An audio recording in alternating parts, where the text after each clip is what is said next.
անկեղծ ասած, եթե նույն ուրեմն սոցիալական մեդիաներում YouTube-ը բացում ես հայկական կոնտենտը, հաճախ եկեղեցուց դուրս, օգոստոսի դուրս, օդից դուրս թեմաներ չունես սպառելու որպես Հայաստանի Հանրապետության քաղաքացի, որպես մարդ։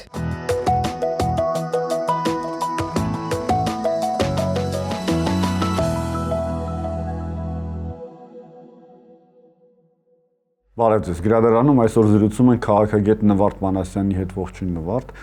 Դուք հոդվածների շարք եք հրապարակում Հայաստանում ընտրությունների պատմության մասին, կարելի այդպես ասել, 1990-ից մինչև 2021 թիվը խորհրդարանական եւ համապետական ընտրությունների եւ այս շաբաթ գրեցիք մեդիայի դերի մասին եւ գրում եք հիմնվելով ԵԱԿ դիտորդական առաքելությունների զեկույցների վրա։ Ինչպես է փոխվել մեդիան այդ արդեն 20 տարուց ավելի ժամանակահատվածում ձեր դիտարկումներով եւ դերը որ խաղացել է ինչպիսին էր այն ժամանակ ինչպիսին է հիմա։ Ես ընդհանուր մեծ հարց եմ տալի, բայց ընթացքում քննարկենք էլի։ Ես մի քանի մտահոգություններ ունենալով սկսեցի շարքս, համար ամենամեծ մտահոգությունս փոխկապակցված էր մեր ուղեղի կառուցվածքի եւ ընկալումների եւ իրականության հաճախ անհամատեղելիության հետ, որից շատ վախենում էի հաշվի առնելով նաեւ այն բևեռացվածությունը, որ մենք ունենք, ուզում էի եւ երկրորդ հանգամանքը, որ մեր հիշողությունը ունի կարճ տևողություն, ուզում էի մի տեսակ հետահայաց վերլուծություն անել եւ ինձ եւ ընթերցողին, ովքեր կցանկանան հիշեցնել, թե ինչ ճանապարհ ենք անցել որպես անկախ պետություն։ Իհարկե ԵԱՀԿ ժմիկ դիտանկյունից այդ ամեն ինչին նայելով եւ ինձ համար էլ իսկապես հաստատում էր այն, որ մտավախությունը այն հիպոթետիկ մտավախությունը, որ տարբեր հետազոտություններով ուսումնասիրված է, իսկապես հաստատվում էր, որ ընկալումները հաճախ կարող են իրականության հետ չհամընկնել։ Մեթոդական կարող ենք անհամաձայնություններ ունենալ ԵԱՀԿ զեկույցների հետ, բայց ամեն դեպքում կան որոշակի մեթոդական սահմանափակ մոդելային մոտեցման արձանագրումներ, որոնք ունեն որոշակի արժանահավատություն։ Օրինակ ասենք կարճ, եթե ասելու լինեմ, այն պատկերացումը, որ մենք շարունակում ենք դատապետել հանրային հեռուստատեսությանը, բայց եւ չենք տեսնում այն լավարկումները, այն բարելավումները, որոնք այս տարիների ընթացքում տեղի են ունեցել հենց այդ ինստիտուցիայի կայացման անկախ երկրի պայմաններում կայացման շնորհիվ։ Օրինակ շատ հետաքրքիր էր տեսնել այն թվային տարբերությունը, հա, ասենք կառավարությունը լուսաբանելու մասնավորապես նախընտրական շրջանում իրենք օրինակ նայել են նախընտրական շրջանը եւ ես խոսում եմ 7 զեկույցի մասին, 7 զեկույց այս 20 տարիների ընթացքում եւ շատ օբյեկտիվորեն արձանագրում են, թե ինչպես ժամանակի ընթացքում հանրային հեռուստատեսությունը բացվել է օրինակ ընդդիմադիր ուժերի համար եւ նաեւ ձևաչափեր են փոխվել, օրինակ բանավեճերը, որոնք մինչեւ 2017 թվականը մեր պրակտիկայում չեն եղել։ Մի անգամ եղան 2003-ին։ 2003-ին չկար արձանագրած։ Դասական բանավեճ չէր։ Հա, չկար որպես այդպիսին արձանագրած։ Երկրորդ փուլում Ստեփան Դեմիրճյանի եւ Քոչարյանի միջեւ։ Այո, դա հիշում եմ, բայց դա բանավեճ չէր, կարծեմ ավելի ուժի ցուցադրություն էր։ Գոնե սուբյեկտիվորեն ես հիմա այս պահին իմ ընկալումը այդպես կարող եմ կիսել որպես ավանդույթ բանավեճի մասին կարելի է խոսել 2017-ի ընտրություններից հետո, մասնավորապես 18 եւ 21։ Թե հիմա բանավեճի որակը ինչպիսին է, օրինակ այդ նույն զեկույցները արձանագրում են, որ այդքան ավելի թեմատիկ ծածկույթ չունեն, որքան ավելի շարունակում են մնալ սևեռված կոնֆլիկտային թեմաների շուրջ։ Այսինքն այն թեմաները, որոնք շատ հետաքրքրություն կառաջացնեն, որոնք հանրության շրջանում ձևավորել եւ ձևավորել են որպես առաջնային եւ խնդրահարույց թեմաներ, դրանք են շարունակում բանավեճի նյութ լինել։ Իմ առարկական օրինակ բերեմ, կրթության շուրջ երբեք տեսել քաղաքական ուժերը ունենան բանավեճ։ Չեք հիշի։ Լայն սպեկտրով դժվար է հիշել։ Չեք հիշի։ Փորձագիտական քննարկումներ, Փորձագիտական քննարկումներ կողմնորոշում ունեցող փորձագետների հետ օրինակ։ Այսինքն հաշվի առնելով թե ինչ հետագծով են զարգացել, կարելի է որոշակի ճշտությամբ ասել, որ առաջիկա ընտրություններին այդ նույն բանավեճի թեմաները կշարունակեն մնալ, եթե մի ուրիշ այլ թեմա ուրեմն ներառվի օրակարգ, օրինակ եկեղեցու շուրջ զարգացումները, օգոստոսի 8-ի համաձայնությունների շուրջ քննարկումներ դրանք, բայց էլի մենք այլ թեմաներով շատ էլի կարևոր էներգետիկ ոլորտը, ուրիշ ոլորտներ, էլի կրթությունը, որը հաճախ ասում ենք ռազմավարական, մենք քննարկումներ հավանաբար չտեսնենք։ Իսկ այդ խնդիրը նույն այդ զեկույցում այդ մի ամիս մոնիտորինգ իրականացրած մասնագետները արձանագրել են, կան լավ բաներ, կան բաներ, որոնք չեն փոխվել, կան բաներ, որոնք վատթարացել են։ Այսինքն օրինակ այդ դիսկուրսների, խոսույթների բևեռացումը եւ ատելության մթնոլորտը, օրինակ դրանք ֆինանսավորման շուրջ եւ ոչ թափանցիկ ուրեմն քարոզչություն, լրատվություն, նաեւ այս մյուս բանը, որ դժվար տարբերակվում, շարունակում է դժվար տարբերակվել քարոզչությունը լրատվությունից, դժվար է լինում առանձնացնել քարոզչական, այսինքն կուսակցություն մեդիա կապը, դժվար նույնականացում այդ թվում նաև տերերի ուրեմն չհրապարակված եւ ոչ թափանցիկ լինելու արդյունքում այս բաները օրինակ նույնն են մնացել։ Եվ այս պայմաններում դրական զարգացումներից մյուսը, որ արձանագրել է եւ դա ակնհայտ էր, ու դա անգամ պատմականորեն կարելի է հիշել 2008-ից հետո մեդիայի աշճանական բազմազանեցումը անգամ թվերով երբ որ նայում ես 2003-2007 գրանցված մեդիաների անկում, դասական մեդիաների եւ հետո կտրուկ աճ, այսինքն եռանիշ աճ էր 2012-17-ին արդեն շատ մեծ բան կար, սպեկտր կար գործող մեդիաների։ Հիմա մենք գործում ենք մի դաշտում, որտեղ էլի հեռուստատեսությունը մասնավորապես հանրային հեռուստատեսությունը շարունակում է լինել կարևոր աղբյուր եւ մասնավորապես մարզերի համար, բայց դրան զուգահեռ կան ոչ կոնվենցիոնալ լրատվամիջոցներ, այդտեղ նաեւ բլոգերներին կարելի է այս ընտրություններում դիտարկել որպես լուրջ խաղացողներ։ Եվ ինչ սպասել այս պարագայում, որովհետև խնդիրները, որոնք որ դիտարկել են նույն ԵԱՀԿ ԺՀՄԻԳ-ը չի վերացվել, չեն վերացել, հանրայինի մեկ է շահագրգռվածությունը, մասնավոր ալիքների կամ լրատվամիջոցների կողմեր բռնելը, կողմերի հանդես գալը, լրատվության մեջ քաղաքական գովազդի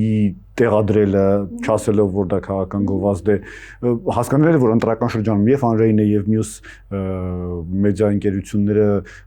լինելու են ոնց որ մոնիտորինգի տակ եւ որոշակի սահմաններ պահելու են, հասկանալի որ քաղաքական գովազդի ժամը մեկ է տրվելի է, բայց մեկը այդ զուգահեռ իհարկե, ինչպես դուք եք ասում, աճելու է սոցիալական մեդիայում տարածվող քարոզչության դերը բոլոր հնարավոր տարբերակներով անիմացիա, AB-ի օգտագործում եւ այլն։ Այդ 21-ից հետո այս 4 տարիների 5 տարիների արդեն ընթացքում ինչ սպասենք, ինչ պատկեր սպասենք։ Օրինակ նախավերջին ու վերջին զեկույցում խոսում էին նախավերջին 2017-ին էլ այդ դուք ինձ ես քեզ այդ լուծումները, որտեղ այսպես ասած քաղաքական գովազդ որպիսի չլինի, ասենք իրար համակրող կամ նույն դաշտում գործող քաղաքական ուժերի, որպիսի արբանյակային չասեմ, այդպես ասեմ, որ որևէ հարցի շուրջ նմանատիպ մոտեցումներ ունեցող քաղաքական ուժերը կարող են պայմանավորվել, որ մեկը մյուսին եթեր տա իրենց ասոցացված լրատվամիջոցների շնորհիվ։ Սա կարծում եմ շատ ավելի ինստիտուցիոնալիզացված տեսք կստանա եւ ավելի շատ ու բազմազան հնարավորություն կստանա հաշվի առնելով նաեւ առանձին բլոգերների առկայություն, այսինքն հիմա ինչ որ էկո համակարգեր են առաջացել, եթե այն ժամանակ սաղմնային էին, մի կողմը ուներ առավելություն։ Հիմա երկու կողմերը հնարավորություն ունեն, այսպես ասած, մկամներ ցուցադրելու եւ ամենքը իր տեսանկյունից, իր աշտարակից պնդելու սեփական թեզերը։ Եվ դա անելու շատ բազմազանեցված ուրեմն լրատվական միջոցներով։ Այդ իմաստով մեծ դերակատարություն կունենա մեդիագրագիտությունը, շատ մեծ կարևորություն կունենան անկախ կամ անկախ ընկալվող անհատներն ու մեդիաները եւ մյուս գործոնը, որը միշտ աշխատել էր ու հիմա էլի որոշ չափով դեռ աշխատելու է եւ արդեն այն հետազոտությունները, որոնք ցույց են տալիս, որ կա լռող լսարան, որը օրինակ Գյումրիում իհարկե թիմ է, բայց ամեն դեպքում կարող ենք դա ինչ որ չափով էքստրապոլացնել հետո նաեւ ազգային մակարդակ, երբ 60%-ից ավելին ընտրությունների չգնաց եւ շատ փոքր տոկոս որոշեց քաղաքի ճակատագիրը, դա բացառիկ եւ տարօրինակ բան չի, քաղաքի մակարդակում կամ համայնքի մակարդակում ցածր մասնակցայնությունը շատ է պատահում, բայց այդ 60%-ը, որը չունի ելք, նրանք ունեն սեգմենտներից մեկը ակնհայտորեն սովետական ժամանակներում սոցիալականացված եւ մեդիագրագիտություն առանց մեդիագրագիտություն ստանալու սեգմենտն է, որը բացարձակ քարոզչության պայմաններում ձևավորեց իր վերաբերմունքը մեդիայի նկատմամբ։ Եվ այդ վերաբերմունքը մեծամասամբ քարոզչության հետ հարաբերվելու մշակույթ է ու այդ մարդկանց մոտ որպես կանոն թերահավատությունը որևէ լրատվության նկատմամբ եւ մասնավորապես այն լրատվության նկատմամբ, որը ունի սերտ փոխկապակցվածություն քաղաքական որևէ ուժի հետ, ինքը շատ ավելի ինդեքսային մեծ դերակատարություն է ստանում։ Այսինքն դե ես գիտեմ օրինակ X ուժի լրատվամիջոցն է, ըստ այդմ ինձ համար դա վերածվում է այն մեծ տոտալիտար համակարգի քարոզչական մեքենայի փոքր մակարդակում ու փոքր մասշտաբով վերարտադրությունը։ Ըստ այդմ իմ թերահավատությունը, իմ կրթությանը համարժեք հակառակ նշանով վերաբերմունք է ձևավորում այդ քարոզչության մեքենայի արտադրած մեդիա արտադրանքի նկատմամբ։ Այսինքն այս բաները ինձ քաղաքական ուժերը նաև պիտի հաշվի առնեն, որ եւ Հայաստանում 2025 թվականի ժողովրդագրական տվյալների համաձայն 60-ից ավել տոկոս կա բնակչություն, որը հիշում է սովետական միության քարոզչությունը, այս կամ այն չափով։ Հիմա դա էլ միատարր չի, այնտեղ էլ ըստ տարբեր սոցիալ ժողովրդագրական ուրեմն առանձնահատկությունների այդ լսարանները տարբերակված էին, բայց մեծ ու փոքր հաշվով այդ մարդիկ հիշում են ինչ էր նշանակում քարոզելը։ Այսինքն այդ պիտի հաշվել եւ հոգեբանական սոցիալական նորմատիվ բաները պետք է հաշվի առնել մեզ մարդաբանական իմաստով։ Մենք որպես մարդիկ իսկապես վախենում ենք մեկուսացումից եւ հաճախ օբյեկտիվ մտքերը պատրաստ ենք հանձնել, հրաժարվել օբյեկտիվ մտքերից, առնվազն դրանք չարտաբերել, որպեսզի չկորցնենք մեր սոցիալական կապերը, ես դրա օրինակցական կապերին չեմ գալիս, դրանք շատ ավելի ուժեղ ու սպეციფიկ բան են։ Այն ինչ որ հիմա Հայաստանում տեսնում ենք, այդ երկու մեծ քարոզչամեքենաները, ոչ թե մոնոլիտով, բայց խմբերը, հա, այդ մի կողմից իշխանամերձ իշխանական քարոզչամեքենան, մյուս կողմից ընդդիմադիր եւ իսկապես անկախ ոչ մեկի վրա ճնշում չի գործադրում։ Երկու կողմից տարբեր թեզերով աշխատանք է տարվում ձևավորելու որոշակի ընկալումներ եւ այդտեղ պետք է հաշվի առնել, որ մի խմբի վրա այդ ընկալումները խմբային ազդեցություն ունենում են եւ խմբային մասնավորապես մարդկանց, ովքեր ասենք քաղաքականացված չեն կամ քաղաքական գրագիտությունը պարտադիր չի որ ունենան, դա ոչ որպես բան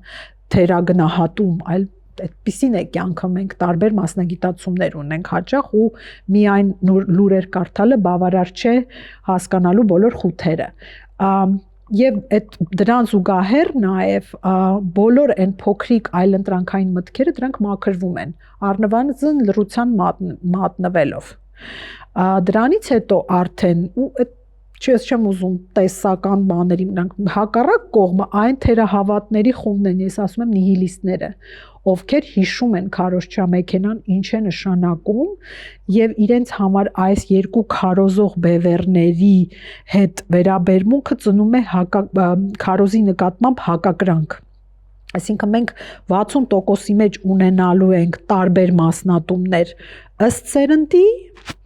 եւ նաեւ այդ ամեն սերնդում ըստ սեգմենտի։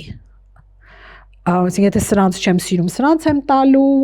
չեմ վստահում, սրանց եմ տալու, սրանց չեմ վստահում, սրանց եմ տալու եւ եթե սրանց չեմ սիրում, սրանց ավելի երիտասարդներ եմ չեմ սիրում, հակառակին եմ տալու։ Եվ այդ 60-ի մեջ էլի մյուս ենթասեգմենտը կա բնականաբար, որը այդ սիմետրիկ հայլային ուրեմն վերաբերմունքից քարոզչամեքենաների նկատմամբ ունի մեկ այլ վերաբերմունք ու դա մենք սովետական միությունից հետո մեր բոլոր ընտրություններում տեսել ենք այդ թվում երբ որ հեռուստատեսությունն ուներ միակ ու ամենակենտրոնական դերը եւ դուք տեսնում եք որ մասնավորապես ավելի շատ նախագահական ընտրություններում այն ընդդիմադիր ձայնը որը շատ անսպասելիորեն արտահայտվում էր բողոքի ցույցերով եւ բանով, հա, ամեն ընտրությունից հետո ես չեմ հիշում ընտրություն, որից հետո մենք 96 թվականից սկսած մեր ընտրությունները զուգորդվել են նախագահականներից հետո զուգորդվել են տարբեր ուրեմն ցույցերով եւ դիմադրության պայքարներով։ Այս այդ քարոզչության չտրվող հատվածի վերաբերմունքն է նաև ցանկացած իշխանության նկատմամբ, որտեղ կա այդ հիշողությունը այն իշխանության, որը երբեք ժողովրդինը չի եղել։ Ես չեմ ուզում ավելի մեր մոդելը բարդացնենք, բայց այսքան անգամ բավարար հասկանալ, որ մենք ունենք այս բոլոր հայլայինից դուրս կողմնորոշվողների մի հատված, որը հայլային չի կողմնորոշվելու, ինքը իր ելքը կգտնի անպայման։ Ու այս առաջիկա ընտրություններում կարծում եմ այդ անկախ ձայների կարևորությունը, երբ որ նամանավանդ որտեղ այս բևեռացումը հաղթահարված չի, այդ նույն ԵԱՀԿ զեկույցներում ըստ էության շատ լավ ցույց էր տալու, որ սա կախված ֆինանսավորումը, այդ խտրականացնող եւ բաժանող ցանասում, բայց բաժանարար քարոզչությունը մնացել են որպես արկախված խնդիրներ։ Եվ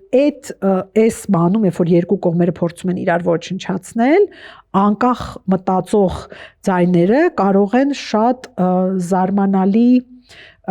արդյունքների տանել, թե անհատներ, թե խմբեր։ Ինչպես անենք, որ այդ անհատ ձայները, անհատ մտածող անկախ ձայները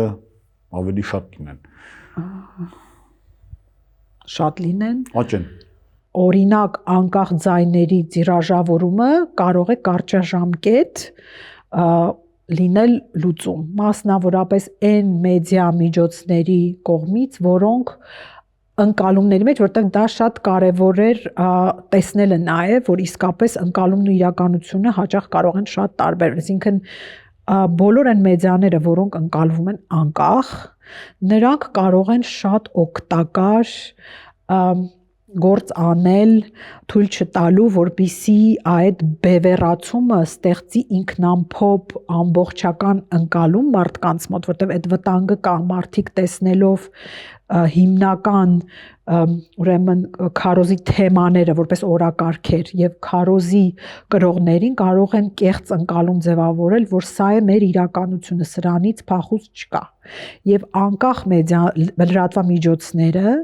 կարող են տարբեր ձևաչափի, այդ թվում նաև շատ տարբեր կարծիքներ ունեցող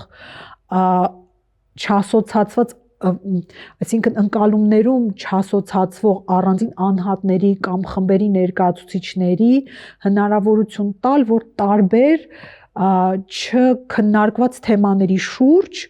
ունենան ակտուալ զրույցներ։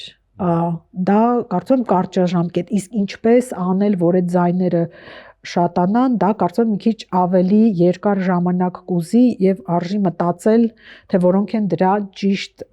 մեխանիզմները այս մեր այսօրվա իրավիճակում։ Հոդվածում նաև գրել եք, որ մեդիան ոնց որ թեմաներ է տալիս հիմա ավելի շատ։ Ոնց որ իր դերը հենց թեմաներ տալն է։ Եվ կախված թե ինչ թեմաներ կա։ Դասական իմաստով այո, բայց երբ որ նայում էի զեկույցի այդ տարիների վերլուծությունները մեդիային վերաբերող, տպավորություններ, որ Հայաստանի իրականությունում մեդիան ավելի կցորդված էր քաղաքական օրակարգին, այսինքն քաղաքական ուժերն ու քաղաքական դերակատարներն են մեծ հաշվով մինչ օրս որոշել, թե որ թեմաներն են ակտուալ դառնալու մեդիայի մատուցվող օրակարգում։ Կան բացառիկ լրատվամիջոցներ, թերթեր, եթե գալու on-line, այսինքն առցանց միջոցներ, որոնք կարողանում փորձում են խուսափել այդ ծուղակից, բայց ամպլիտուդը ու այդ բաները, այդ շրջակներն այնքան ուժեղ են քաղաքական համակարգի ու մեդիաների, որ հաճախ խլացնում են, օրինակ հիմա առարկայական օրինակով անկեղծ ասած, եթե նույն ուրեմն սոցիալական մեդիաներում YouTube-ը բացում ես հայկական կոնտենտը, հաճախ եկեղեցուց դուրս, օգոստոսի դուրս, օդից դուրս թեմաներ չունես սպառելու որպես Հայաստանի Հանրապետության քաղաքացի, որպես մարդ, կամ էլ զուգահեռ թեմաներ են, կամ դրան փոխկապակցված դրանից ածանցվող են։ Այսինքն այս խնդիրը կա ու շարունակում է մնալ ու կարծում եմ վերջերս թիխկի եւ մի շարք Transparency International այո, բանն էի տեսել հայտարարությունը, կարծում եմ այդտեղ Աքիլեսյան գարշապարը հենց ֆինանսավորման ոչ թափանցիկ լինելն է, որով չես կարողանում, այսինքն որով չի ավելի սահմանափակվում այդ տարանջատումը մեդիայի ու քաղաքական ուժի։ Ավելի པարզ կասեք, ինչ նկատմամբ եք։ Այսինքն տարբեր ձևերով շրջանցում են բոլոր խողովակները, որով պիտի տեսանելի լիներ, թե որ քաղաքական ուժը եւ հարակից ուրեմն բաները, խաղացողները ֆինանսավորում են այս կամ այն մեդիան։ Առանց անուններ տալու, մենք իհարկե էլի փոքր հասարակություն ենք, փորձում ենք հասկանում ենք, թե վերջի վերջո ով ում հետ փոխկապակցված է եւ ինչքանով, որն է ուղիղ լրատվական օրգան, այսպես ասած, այս կամ այն կուսակցության, որն է արբանյակային, բայց դա պիտի շատ ավելի թափանցիկ լիներ։ Եվ իսկապես պիտի ունենանք լրատվամիջոցներ, որոնք այդ ամեն ինչից դուրս են եւ արժանահավատ աղբյուրներ կարող են լինել։ Օրինակ այդպես մի պահ Թավշյա հեղափոխությունից առաջ Ազատությունը այդ դերը ստանձնել էր։ Եվ եթե հիշում եք, նաև տպագիր մեդիան, որ ասում եք, եւ նաև տպագիր մեդիան 2008-ից կան տպագիր մեդիաներ, որոնք իսկապես ազնվորեն ու շատ բարձր մակարդակով պահեցին այդ հնարավորինս անաչառ ու չներգրավված, ոչ անգաժիրվնի մեդիա միջոցներ լինելու եւ իրենք այդ համարումը ձեռք բերեցին, այսինքն անգամ VPN-ով մարդիկ փորձում էին իրենց նյութերը կարդալ եւ շատ երկար ժամանակ կարողացան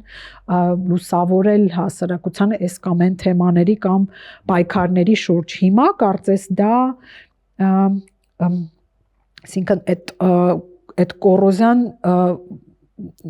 կոռուպցիա չեմ ուզում ասել, որովհետև նեղ ենք հասկանում, բայց այդ մի տեսակ այտենց քայքայում է տեղի ունեցել եւ դեռ չեն եկել այն միջոցները, այն դերակատարները, որոնք կստանձնեն այդ անաչառ եւ ընկալմամբ եւ իրականությամբ կարծես կան ինչ որ մեդիաներ, որոնք դա անում են, բայց հայտնի չի ինչքանով այսօր ընկալումներում նրանք օրինակ եթե սոցիալական հարցում արվեր, օրինակ ես սոցիալական հարցում կանեի հասկանալու որոնք են ոչ թե կհարցնեի թե ում եք ընտրել, որտեղ ես կարծում եմ հիմա ինչքան էլ անեն, եթե անոնիմ չի, ոչ մի արժանահավատ արդյունք մենք չենք ունենալու քաղաքական տեխնացուների իմաստով, դրանք բոլորը աղմուկներով բան են լինելու, փչացած են լինելու, բայց հարցնել որոնք են ըստ իրենց այն մեդիաները, որոնց վստահում են, մեզ շատ ավելի լավ պատկեր կտար, թե բնակչության այդ սեգմենտների, նման եթե համադրում ես ժողովրդագրական այդ տարբերությունի հետ, մենք կարող էինք մոտավորապես հասկանալ, թե մենք հիմա ինչ բաշխվածություն ունենք մեդիական սպառման եւ որոնց են համարում վստահելի լրատվամիջոց եւ դա մոտավորապես ինչ ձևով կարտացոլվի մեր առաջիկա ընտրություններում։ Շատ փոխվել է նաեւ սպառելու ձևերը եւ շատերը նույնիսկ ամբողջական տեսանյութերը չեն դիտում, այլ դիտում են, ասենք, շորթերը, ռիլզերը, որոնք որ կտրված են եւ շատ դեպքերում կտրված են ամբողջականից այն կտորը, որը որ համապատասխանում է կտրողի քաղաքական Հայաստանին եւ շահերին, եւ դա ոնց որ շրջանակային է, շրջանակային է հрамծվում եւ այդ շրջանակներով շատ ավելի հարմար է կողմնորոշելը մարդկանց, այսինքն սոցիալական մեդիան ոնց որ շատ ավելի մեծ դեր է խաղում։ Շատ մեծ։ Եվ այդ իմաստով այդ աղբյուրները եւ այդ ասոցիացվածությունը այս կամ այն խմբի հետ, անգամ եթե անհատ բլոգեր եք, եւ ընկալումները շատ մեծ դերակատարություն են ունենալու։ Մենք հստակ ավելի երիտասարդ սեգմենտն ուրիշ վարքագիծ կունենա իր տարբերակումներով իհարկե, եւ ավելի մեծ տարիքով սեգմենտը, անգամ սոցիալական մեդիայի սպառման պայմաններում այլ հակառակ նշանով վերաբերմունք ունենա հрамծվող, կերակրվող նյութերի նկատմամբ։ Այս տարբերակումը կարծում եմ շատ որոշիչ դեր կունենա մեր առաջիկա ընտրություն։ Ինքը միշտ ուներ։ Մեր թիվը այդ մարդկանց, ովքեր հիշում են ինչ էր դասական քարոզը, քչանում է, բայց այդ մարդիկ դեռևս տեսակարար մեծ կշիռ ունեն եւ կարող են ազդել ընտրությունների արդյունքի վրա։ Միակ խնդիրը այդ մարդկանց կարողանալ համոզել, որպեսզի իրենք գան մասնակցեն ընտրության։ Այսինքն քաղաքական ուժերի այդ մարդիկ խանգարում են քաղաքական ուժերին, շատ ուրախ կլինեն, որ չմասնակցեն, այսինքն Գյումրու սցենարին մոտ սցենար լինի, իսկ հակառակ դեպքում ժողովրդավարություն ցանկացողների համար շատ կարևոր է, որպեսզի ինչքան հնարավոր է մասնակցության թիվը մեծ լինի։ Այդ դեպքում այդ քարոզչա մեքենաների ազդեցությունը ավելի կնվազի։ Եթե վստահաբար ԵՀԿ ժմի կլինելի եւ աշխատելի այս ընտրություններին, կարծում եք, եթե իրենց խորհուրդ տայիք կամ խոսեիք հետները կասեիք, որ սոցիալական մեդիան հիմա առանձին է պետք դիտարկել։ Կարծում եմ ոչ միայն սոցիալական մեդիաները որպես միջոց սպառման, այլ նաև առանձին նշանային մարդ լրատվամիջոցներին հետևելու եւ մեդիա մոնիտորինգ անելու։ Որտեղ երբ որ երկար նայում ես, անգամ չասոցացված, բայց թեմատիկ մաներով որոշակի կոնգլոմերացիաներ կան։ Այսինքն ոնց որ մեծ մեդիաները, հեռուստատեսայինները կենտրոնում, դրանց հարակցված առցանց լրատվամիջոցները եւ մարդ լրատվամիջոցները, այսինքն կան խմբավորումներ, երկու sense գիգանտներ, իրանց ամբողջ այդ մանով, էկոհամակարգերով եւ կարծում եմ, որ դրանք ամբողջապես պիտի նայվեն, այո, որպեսզի կարողանանք ամբողջական պատկեր ունենալ, որտեղ այլևս այն 2017-ից առաջվա իրականությունը գոյություն չունի։ Եվ կարծում եմ մի բան էլ կա, որ ես չգիտեմ հիմա հետազոտություն արվել է սպառման վարքագծի քաղաք, գյուղ, շատ թարմ հետազոտություն չկա, շատ թարմը չկա եւ կարիքը կա հաստատ։ Կարծում եմ, որ կա։ Շնորհակալություն զրույցի համար։ Շնորհակալություն։